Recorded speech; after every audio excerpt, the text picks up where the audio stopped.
Mhm. Okay. So our ministry, Mary Margaret mentioned it, and we came to this area with all that we knew, all that we were called to, our visitation life, our wonderful spirituality, our prayer life, and our community. And we came to be present. So here we were. And that's all we knew.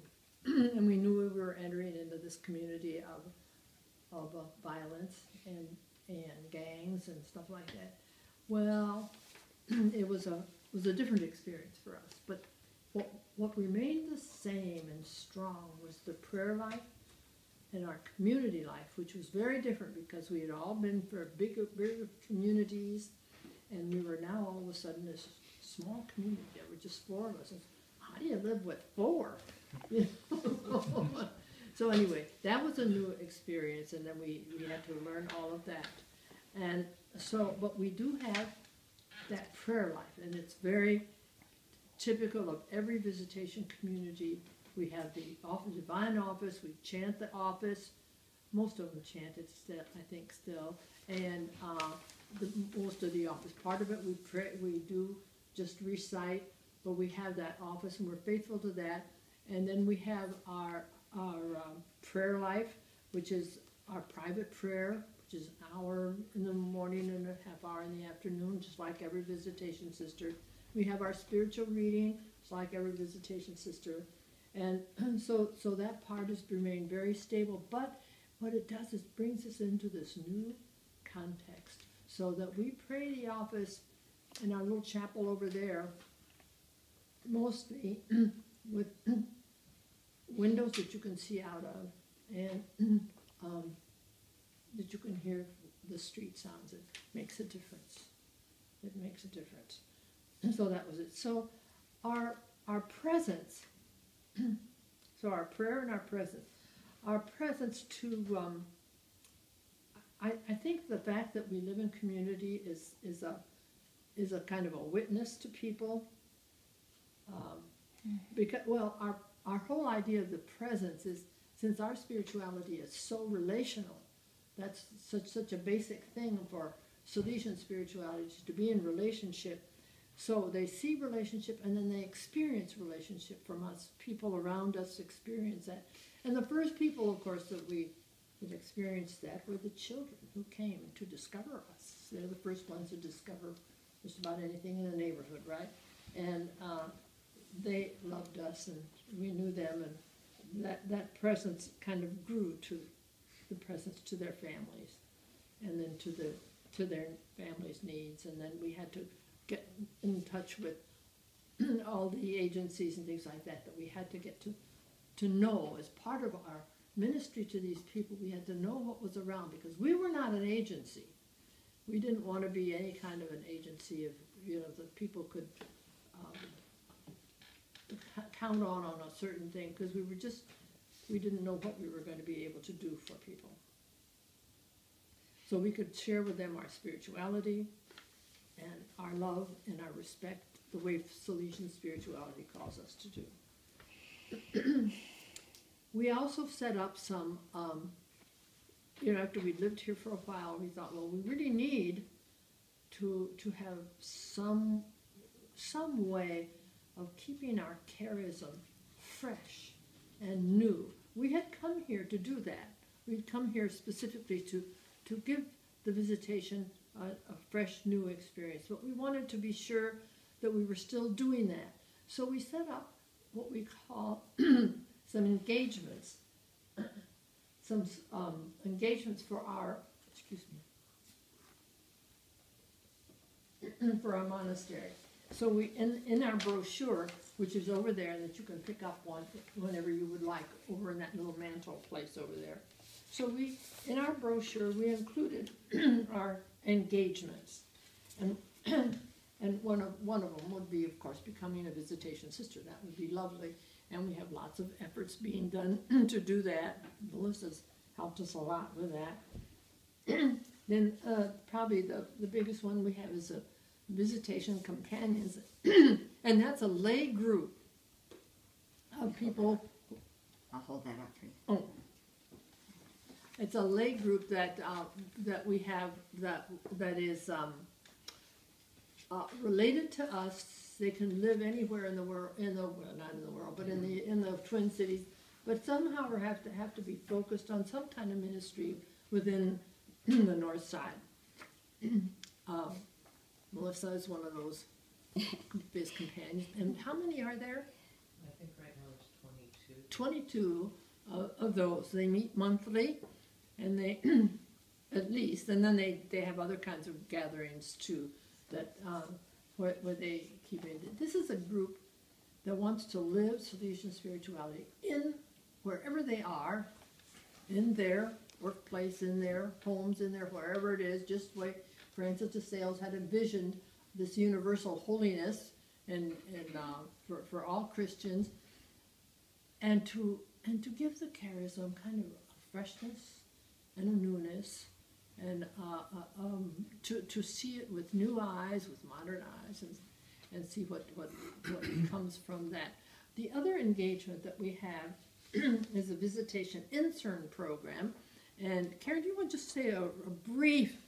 Yeah, well, all it just says to give young adults the opportunity to extend the ministry of the visitation. There you go. Okay. That's really what it is. To be our arms and legs and heart and mind in parts of the neighborhood where, we're, as a monastic presence, we're not out and about, but they can be out and about for us. And they can go into the agencies and actually... they have to live in the neighborhood. Yeah, this group does have to live in it. But this is a much smaller group right now. We just have one. I thought he was going to be here today. Oh, well, he's doing his ministry today. He'll be here, but All right. he's out doing his stuff.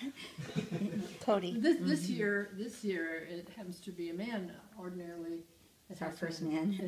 It has been women, but there's no reason to limit it to that. But he has a wonderful presence that he can bring to all these wonderful places that are in the neighborhood. So that's one thing. Then we have monastic immersion experiences. I know, is Brenda there? There she is. Brenda's starting that program out with us with a monastic, where someone can come to live 6 months, a year with us, just to live the monastic experience, to check in on our spirituality, and to touch in all these groups that we're talking about right now, to see what it is that she's going to bring.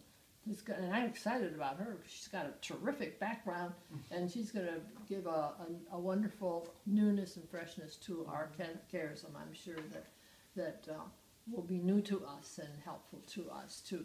And so they come for that much time to just, and it has to, it's directed. That would be directed specifically to women, because they'd be living here in the monastery with us. Then we have, is that it? Don't forget about the new proposal. The new one is called, I was going to say, can you read that again? the new one is called the Visitation Lay Community. Now that what we're aiming at is to get a visitation lay community founded to be alongside us. That doesn't mean necessarily next door, although that would be lovely.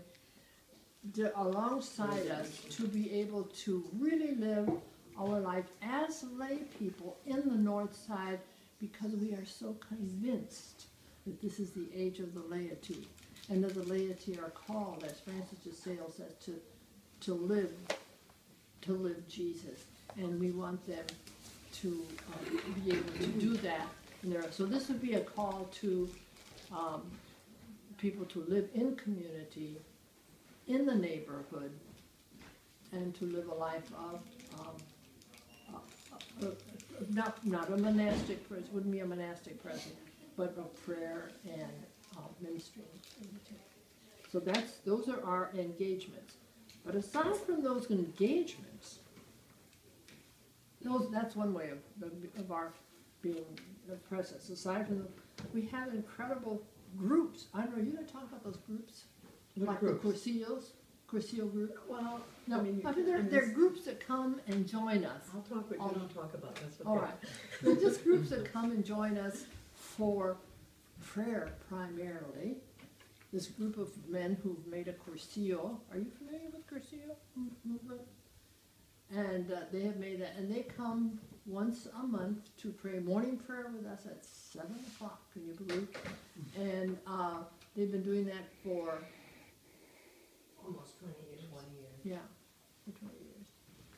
It's, I mean, it's a wonderful thing. The first Tuesday of the month is what they have chosen to do that, and it's just wonderful to be really in communion with them, where they share a lot with us too. So that's another group. Then there's on Wednesday morning we have a mass, and that just kind of sprung up kind of automatically. It's the parish mass, where they usually just have 8 people, and they decided to have it here instead of at the church.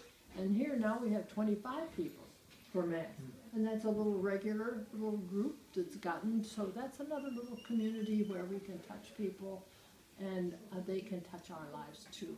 And that's what we have found, our lives being touched a lot. Then we have, of course, the Door Ministry, which we'll talk This is about going more on right about. now.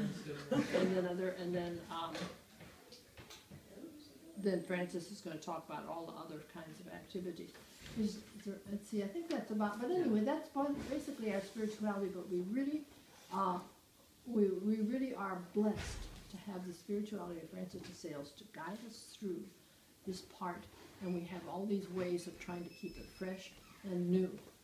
And then having you all here is particularly exciting. I think you give us a new insight, I'm sure. Francis, you could do that. Okay, I might try to keep it in 10 minutes. It's almost I don't impossible know for how much me, I did. but somebody give me a tea, I'll do it. That was great, Mary Virginia. I think what Mary Virginia is trying to share with you is that, you know, we are carriers of our charism, and we're doing this here. And we have all these amazing lay people who have expanded our community beyond all imagining. And, you know, they help carry all this for us. In preparation for my little talk, well, it wasn't in preparation for the talk, it was in preparation for this week. I got my journal out for the you know, you may not read it. Anyway, I'm reading a little bit of it each day. It's the journal that I did in 1989 when we were about to come here. But I want to share this because I think this is so essential to the whole presentation on ministry. This is a quote from The Art of Passing Over by Francis Dort. You don't know who he is. Okay. Anyway, it starts out with a Hasidic saying, "When you discover a new way of serving the Lord, carry it around for 9 months under your heart." And that's what we did before we came here. And it goes on to say, letting grow is an experience in which we are animated and energized by a love that is beyond our own. It is an experience of being entrusted with a gift which is beyond our own doing, and of being invited to nurture and treasure the gift in an inner way as a wonder-filled woman would carry her child. So I feel like we came here to carry the child that we call visitation. And we were, as you saw from the other presentations, to bring it to poor and marginalized people. So I just love that, because I think that it is very important, as I give them this short presentation on the ministry, that you can realize that our ministry was grew organically. I was at Viz, I was a teacher, I was a campus minister, I was a cook, you know, all that stuff. And it's easy to say, this is what I do. But it's almost impossible, without telling a story or two, to share what we do here. So our ministry really grew organically. And I actually, another thing is, this is the book from our 15th anniversary, but I'm going to pass this around. And I left a lot of albums around also, because like I said, we could go on and on, but I really have a method in my madness. But the very first Windsock kids are here, they're tabbed. The explanation of what our ministry is here, and our own story. So just pass it around, but sure look at the Windsock kids. So as our ministry grew organically, going back to the very beginning, as Mary Virginia said, kids started coming to our house morning, noon, afternoon, and night. And it just, I mean, it was just unending. And we were trying to get ourselves settled here. So we said, you kids, we've got an idea. We're going to, this is a windsock. We're going to hang a windsock out every day from 3:30 to 4:30. Now, if you don't have a watch or whatever, when you see the windsock, that's your opportunity to come. And you can, come and play. And I'm an old Montessori teacher, so the first time when the kids first started coming here, they were up in our bedrooms, in the tabernacle. I mean, boundaries are not their thing. So we decided to set up our house as kind of a little Montessori environment. So when the kids came, if they got a red tag, they go to the living room to play games. If they went to the dining room, they do arts and crafts. If they go down to the basement with the yellow tag, they get to do educational stuff. Guess where the fewest went? Right? Okay, right. But anyway, we had a wonderful 20 years of this Windsock. So I think that the Windsock kids did so much, as Mary Virginia said, to help us meet parents. As a matter of fact, some of the very early Windsock kids that started coming, this mom came over one day, she rang the doorbell and she said, "Are you messing with my son?" See? They didn't know who we were. So we said, well, listen, come on in, Mom. We'll share a little bit about who we are. But you can imagine in this day and age how that And would go. he's the one that shared, remember? That Yes. was so He sweet. went home and told his mom what a great group of people we were and all that. But I mean, we really had to gain the trust of the people. So the children were very, very instrumental in that. And a little story about the first little Windsock kids, and you'll see them when they were really little Windsock kids in that book. Wazir and Emmanuel, they used to come and they loved getting the treat. We said, well, come on, kids, come on to the chapel, you can pray with us. Well, they discovered very early on that this was really boring. So they used to come over and they would sit on the retaining wall outside on the side of the house. And as people would be coming to our house, they'd say, you can't go in there now. They're praying in there. See? So the word kind of got out from the kids, these are praying nuns. And one day that doorbell rang, and it was Peter Hayden from Turning Point, think Martin Luther King. And he said, I've got an idea. I want you sisters to do some volunteering for us. I hear that you're praying nuns. So anyway, he said, and they do a phenomenal job in the neighborhood. It's a neighborhood recovery program, mostly for African-American men and their families. He said, prayer. Without prayer and spirituality, there is no recovery. If you make a commitment to pray for my Turning Point community, we will shovel your walks, we will mow your grass, we will move your furniture. In fact, they helped us fix up this house. So we have this wonderful thing with Turning Point, all these court-ordered guys. They come over and help us all the time, and we pray for them. Kind of cool. But that was very important very early on, because we thought, and I did say to Mary Virginia, excuse my French, what the hell are we doing here? Early on, 25 years ago. Right, Mary Virginia? And I said, I think I'm going to get out of here. I don't think, But that was that. But so anyway, I think Turning Point was very instrumental in kind of forming our ministry. I think the children were. And then the other little story that I want to tell you, and it in a sense is kind of an extreme story, but it happened very, very early on. And it's the